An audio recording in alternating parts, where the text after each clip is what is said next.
Hello दोस्तों, नमस्कार। आपका बहुत बहुत स्वागत है मेरे चैनल स्वास्तिक एजुकेटर में। तो दोस्तों, मौखरी वंश का पार्ट आ चुका है। तो दोस्तों, पार्ट 1 की वीडियो में मैंने आपको पढ़ाया था कि मौखरी वंश के इतिहास के साधन क्या है, अर्थ और मौखरी वंश की उत्पत्ति कैसे हुई। तो दोस्तों, पार्ट 1 की वीडियो में मैंने आपको ये 2 चीजें पढ़ाई थी। तो दोस्तों, अब आ गया है आपका पार्ट 3, जिसमें हम आपको पढ़ाने जा रहे हैं मौखरी वंश की प्राचीनता, मौखरी वंश की शाखाएं और मौखरी वंश के कन्नौज के शासकों के बारे में। तो दोस्तों, देरी न करते हुए वीडियो को स्टार्ट करते हैं। Let's see. तो दोस्तों, हमारा पहला पॉइंट है प्राचीन व्याकरणाचार्य महर्षि पाणिनि ने अपने व्याकरण ग्रंथ अष्टाध्यायी में इस शब्द का प्रयोग किया है। किस शब्द का? मौखरी शब्द का प्रयोग किया है, जिससे पता चलता है मौखरी वंश कोई नया वंश नहीं था, यह बहुत प्राचीन वंश था। नेक्स्ट, वामन ने भी मौखर्या शब्द का प्रयोग किया है, यह भी उनकी प्राचीनता का संकेत है। मौखरी वंश की प्राचीनता का संकेत वामन ने भी दिया है। नेक्स्ट है, राजस्थान के भूतपूर्व कोटा राज्य से 239 ईस्वी का एक अभिलेख प्राप्त हुआ है, जिसमें मौखरी सेनानी का उल्लेख हुआ है। तो दोस्तों, यह लेख भी जो है मौखरी वंश की प्राचीनता का संकेत है। नेक्स्ट दोस्तों, जो हमने आपके लिए खोज के निकाला, तो दोस्तों 3री शताब्दी में राजस्थान में अनेक मौखरियों के रहने का भी विवरण हमें मिलता है। तो दोस्तों, यह जितनी भी बातें यह सिद्ध करते हैं कि मौखरी वंश एक प्राचीन वंश था, अर्थात वह एक नया वंश नहीं था। तो दोस्तों, आई होप आपने मौखरी वंश की प्राचीनता को सही से समझ लिया होगा। तो दोस्तों, मौखरी वंश की प्राचीनता हमने क्या पढ़ा कि महर्षि पाणिनि ने अपने व्याकरण अष्टाध्यायी में भी मौखरी का शब्द का इस्तेमाल किया, वामन ने भी मौखरिया शब्द का प्रयोग किया है, और राजस्थान के भूतपूर्व कोटा राज्य से 239 ईस्वी का एक अभिलेख प्राप्त हुआ, जिसमें मौखरी सेनानी का उल्लेख हुआ है। 3री शताब्दी में राजस्थान में अनेक मौखरी को भी रहने का विवरण मिलता है। यह सभी बातें मौखरी वंश की प्राचीनता को सिद्ध करती है। दोस्तों, अब हम पढ़ते हैं मौखरी वंश की शाखाएं के बारे में। तो दोस्तों, पढ़ते हैं 6ठी शताब्दी ईस्वी में गया के पास मौखरी वंश का शासक था, और यह मौखरियों की 2 शाखाओं के नाम ज्ञात है। यहाँ कहा गया में मौखरियों की 2 शाखाओं के नाम ज्ञात होते हैं।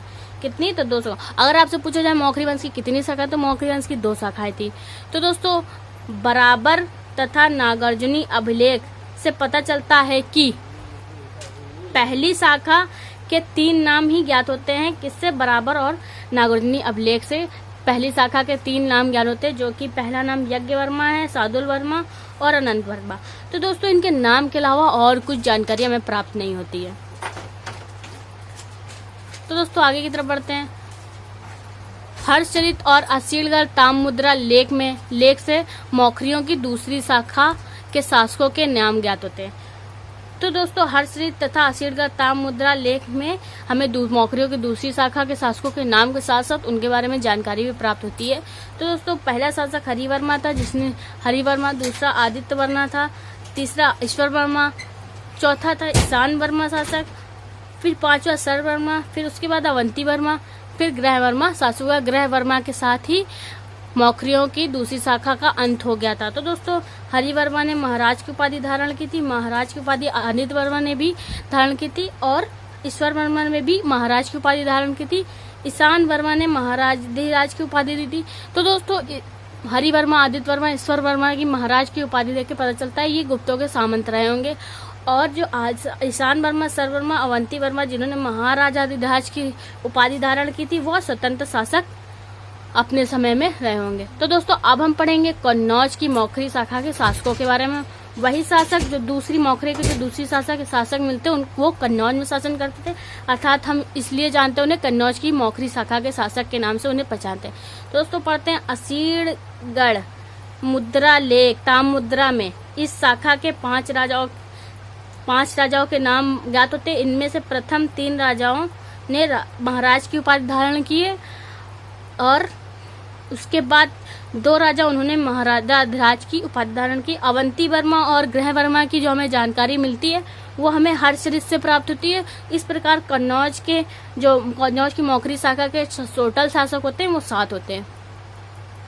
तो दोस्तों, अब हम पढ़ते हैं हरिवर्मा के बारे में। जो कि कन्नौज की मौखरी शाखा का संस्थापक था। दोस्तों पहला पॉइंट हमारा, कान्यकुब्ज या कन्नौज के मौखरी वंश का प्रथम शासक हरिवर्मा था। कौन था? हरिवर्मा था।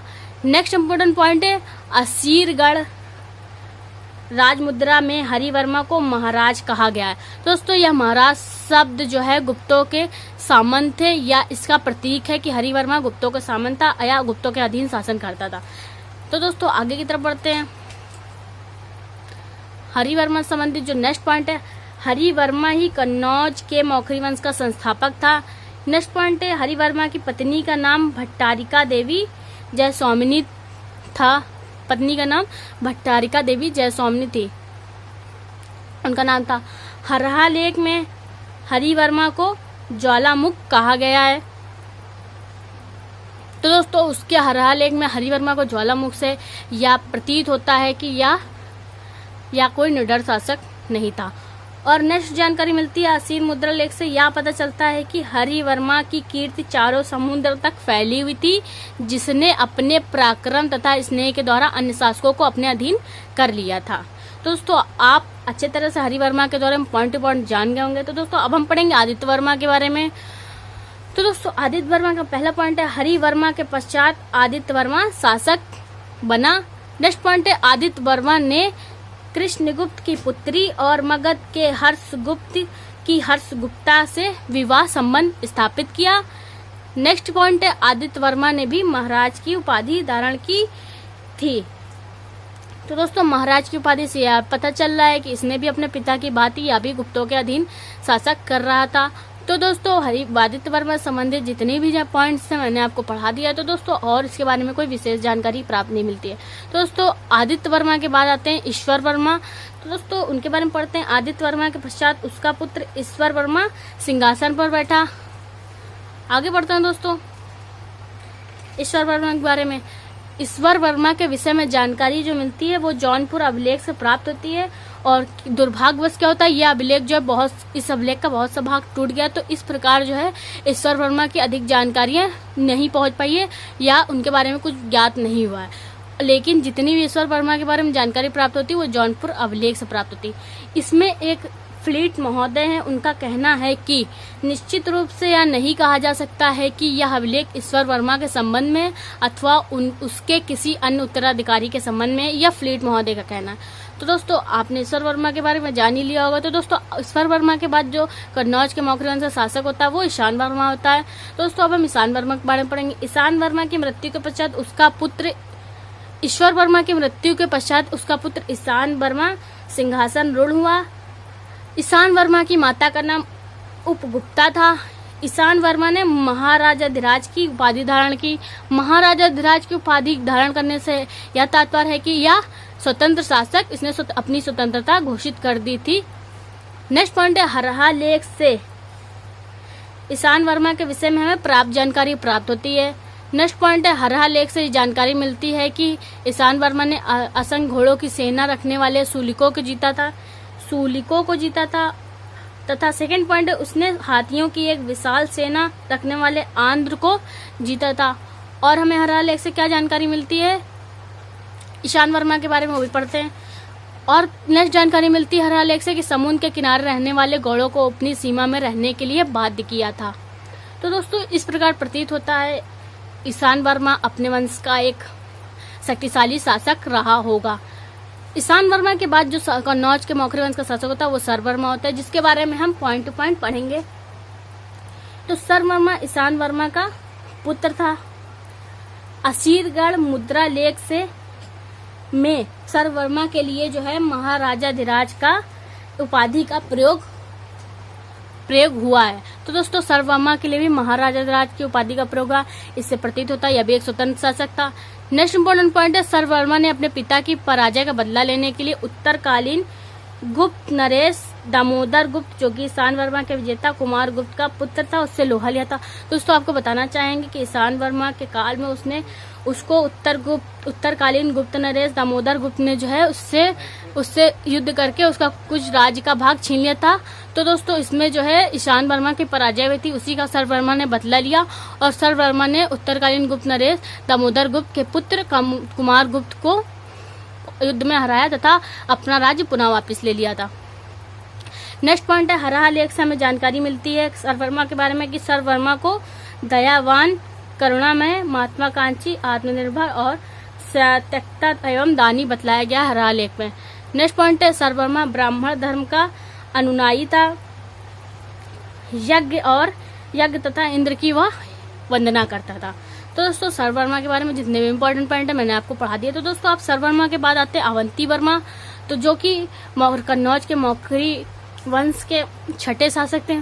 तो दोस्तों सर्ववर्मा के उत्तराधिकारी का सही पता नहीं चलता है और अप्सर अभिलेख से हमें जानकारी मिलती है कि अवंती वर्मा के बाद सुस्थित वर्मा। तो दोस्तों अवंती वर्मा के बारे में हमारा नेक्स्ट पॉइंट है, सुस्थित वर्मा और महासेन गुप्त के युद्ध की चर्चा अवश्य हुई, परंतु यह युद्ध जो है ब्रह्मपुत्र नदी के किनारे हुआ था।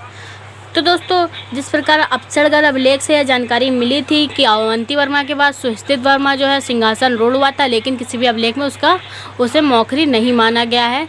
लेकिन यह भी पता चलता है अप्सरगढ़ अभिलेख से कि सुस्थित वर्मा और महासेन गुप्त के बीच युद्ध की अवश्य चर्चा हुई थी और यह युद्ध जो है ब्रह्मपुत्र नदी के किनारे हुआ था। नेक्स्ट पॉइंट है हमारा देवबर नारक अभिलेख में अवंती वर्मा को जो है यशोवर्मा का उत्तराधिकारी भी बताया गया है। तो दोस्तों यह भी जानकारी बहुत इंपॉर्टेंट है। नेक्स्ट पॉइंट है हमारा अवंती वर्मा की कुछ मुद्राएं जो है भिटौरा ढेड़ में ईशान वर्मा और सर्ववर्मा की मुद्राओं के साथ प्राप्त हुआ है।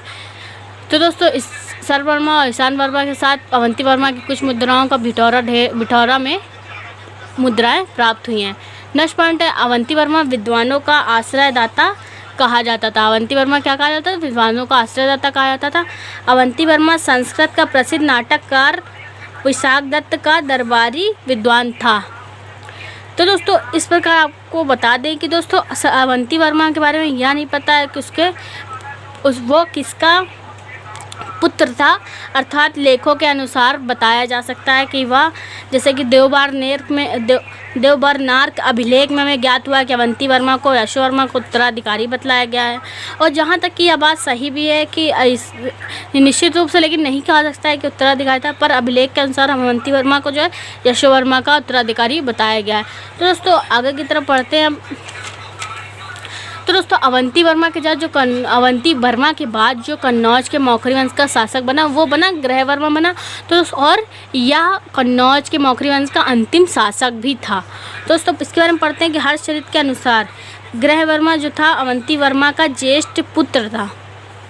नेक्स्ट पॉइंट है अगर हम ग्रहवर्मा की विवाह की बात करें तो इसका विवाह प्रभाकर वर्धन की पुत्री राजश्री से हुआ था, अर्थात हर्षवर्धन की बहन से हुआ था।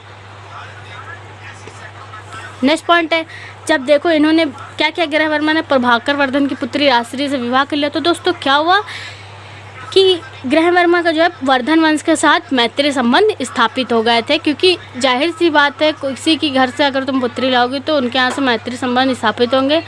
तो नेक्स्ट पॉइंट है हमारा वर्धन वंश के राजा आदित्य वर्धन ने गुप्त नरेश महासेन गुप्त की बहन महासेना गुप्ता के साथ विवाह किया।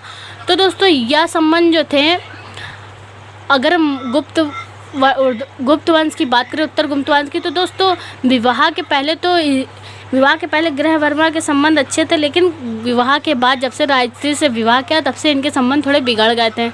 नेक्स्ट पॉइंट है हमारा हर्षश्री से यह भी पता चलता है कि ग्रहवर्मा पृथ्वी पर सूर्य की भांति सुशोभित था। नेक्स्ट पॉइंट है हमारा ग्रहवर्मा केवल कन्नौज का शासक था, क्योंकि पूर्ण मगध पे उसका जो है स्थापत्य अधिकार नहीं था, केवल वह कन्नौज का ही शासक था। नेक्स्ट पॉइंट है मालवा के उत्तर गुप्ती वंशी नरेश देवगुप्त ने कन्नौज पर आक्रमण करके ग्रहवर्मा को मार डाला तथा राजश्री को कन्नौज में बंदी गृह में डाल दिया। तो दोस्तों जब ग्रहवर्मा को जो है उत्तर गुप्ती वंशी नरेश देवगुप्त जो है आक्रमण करके मार डालता है तथा राजश्री को कन्नौज के बंदी गृह में डाल देता है, तो दोस्तों इसका भाई राजश्री का भाई राज्यवर्धन जो है इसे कन्नौज के बंदीगृह से छुड़ाने के लिए आता है। तो दोस्तों राजश्री जो है इस बीच उस राज्यवर्धन जो है उत्तर गुप्ती वंशी नरेश देवगुप्त की हत्या कर देता है, लेकिन राज्यवर्धन की रास्ते में हत्या गौड़ नरेश शशांक कर देता है, जो कि देवगुप्त का सहयोगी था। इसी बीच राजश्री भागकर जंगलों में भाग जाती हैं और वो जंगलों में भागने के बाद जब फिर उनके हर्षवर्धन जो जंगलों में ढूंढने के लिए निकलते तो हर्षवर्धन को राजश्री जो है अपनी जो है प्राण देने जा रही थी राजश्री अग्नि द्वारा, तो उसमें फिर हर्षवर्धन ने बचा लेता है पुनः। और क्या करता है, हर्षवर्धन और राजश्री दोनों ही कन्नौज में शासन करते हैं तथा हर्षवर्धन जो अपनी राजधानी जो है कन्नौज को स्थानांतरित कर लेता है। दोस्तों इस बारे में जानकारी आपको आगे वर्धन वंश से पता चल जाएगी। तो दोस्तों वर्धन वंश के बारे में मैंने इस वीडियो बनाई है, तो दोस्तों आप उस वीडियो को भी देख सकते हैं। दोस्तों ग्रहवर्मा के बारे में हमारा नेक्स्ट पॉइंट है कि ग्रहवर्मा की मृत्यु के पश्चात मौखरी साम्राज्य का अंत भी हो जाता है। तो दोस्तों जितने भी इम्पोर्टेंट पॉइंट थे मैंने आपको सभी कन्नौज के मौखरी वंश के शासकों के बारे में सभी इम्पोर्टेंट पॉइंट को पॉइंट बाय पॉइंट पढ़ाया है। तो दोस्तों आपने मौखरी वंश की प्राचीनता, मौखरी वंश के शासक और मौखरी वंश की शाखाओं के बारे में पॉइंट टू पॉइंट पढ़ लिया। आई होप आपको ये वीडियो पूरी समझ में आई होगी। अगर वीडियो आपको समझ नहीं है तो वीडियो को आप दोबारा से देख सकते हैं। तो दोस्तों इस प्रकार यदि आपको वीडियो अच्छी लगी तो मेरे चैनल स्वास्तिक एजुकेटर को सब्सक्राइब करें, बेल आइकन दबाना बिल्कुल भी ना भूलें ताकि आपको मैं नेक्स्ट वीडियो सबसे पहले मिल पाए। तो दोस्तों अब हम बात करेंगे मौखरी वंश के अंत के बारे में और मौखरी वंश के अंत बारे में, और शायद हम उसकी उपलब्धियों को भी आपको पढ़ा दें। तो दोस्तों वैसे भी उपलब्धियां ज़्यादा कोई पढ़ता नहीं, लेकिन फिर भी हम कोशिश करेंगे उपलब्धियां आपको पढ़ा देंगे। तो दोस्तों यदि आपको वीडियो अच्छी लगी तो मेरे चैनल स्वास्तिक एजुकेटर को सब्सक्राइब करें, बेल आइकन दबाएं ताकि आपको मेरी नेक्स्ट वीडियो सबसे पहले मिल पाए। तो दोस्तों आप मौखरी वंश की पार्ट 1 की वीडियो ज़रूर देख लीजिएगा जाके, क्योंकि वह वीडियो भी बहुत इंपॉर्टेंट है आपके लिए। दोस्तों वीडियो को लाइक करें, शेयर करें, कमेंट करें। तो दोस्तों मिलते हैं फिर एक नई वीडियो के साथ, तब तक के लिए नमस्कार, धन्यवाद।